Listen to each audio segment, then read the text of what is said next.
Al Jolson was most likely born in 1886 in Lithuania and emigrated to the United States in about 1894.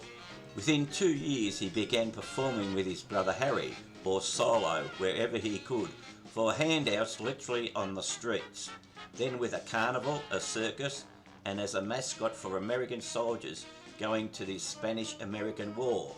In 1899, he had a brief non-speaking part in a stage production, Children of the Ghetto. Between 1900 and 1906, he became a professional performer, gaining regular bookings in burlesque and vaudeville, sometimes solo or with various partners, including his brother. In 1906, his career as a solo artist took off, and he became a regular and usually highly billed star in vaudeville, and in 1909 with the Stockstader Minstrel Troupe.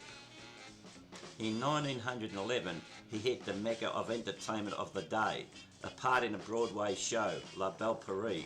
Within 2 years he was not only Broadway's biggest star, a status he would hold for some 20 years, but via recordings that sold in the hundreds of thousands, a few said to have sold over the million, and sheet music bearing his face and name also selling in the millions, he became really entertainment's first superstar. From 1927 until 1930, he began a movie revolution starring in the first and also other movies, introducing spoken dialogue and singing to the screen. Recordings from these movies like Sonny Boy and Rainbow Ran My Shoulder from The Singing Fool sold millions all over the world. Between 1931 and 1945, although not the superstar he had been in the previous 2 decades, he still starred in 2 successful Broadway shows, 5 highly rated radio series, 4 movies, and co-starred in 2 others, and appeared in cameo roles in a few others. He certainly was not in retirement or out of work during this period, as suggested in movies, biographies, etc. In 1946, after the release of the Jolson story, Al Jolson became, if anything, a bigger star than he had ever been before. Not only did he have a top-rated radio show, but became, via listeners' numbers and ratings, the #1 guest star on other shows, as well as having a string of #1 selling albums on 78 RPM and 78 RPM singles like the anniversary song that sold in the millions, an estimated string of at least 6 between 1945 and 1950, second only to Bing Crosby during that period. All this, along with the tremendous success of his 2 bio movies, The Jolson Story and Jolson Sings Again, meant Al Jolson passed away in 1950, truly as the king of show business. In the many decades that Al Jolson has passed, a lot has changed in entertainment and the world in general. Technology, the means of communication, exposure and population has increased enormously to what Al Jolson experienced. But his work has remained available to the public one way or the other, particularly his music being consistently reissued on every media that has come along.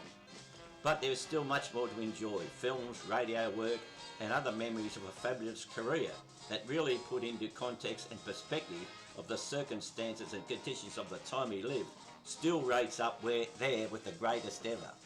On this channel we cannot promise we can bring back the wonderful live performances of Al Jolson on the stage when it has been said that he was at his best, but we can present what does exist: recordings, radio shows, movies, in different and variable ways than has ever been done before, or mostly is not currently.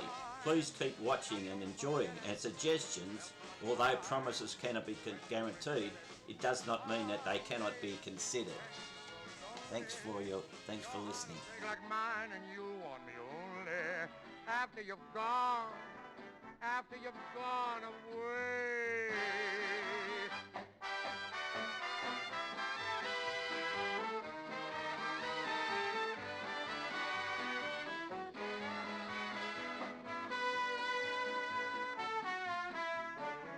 You'll miss the best pal you've ever had.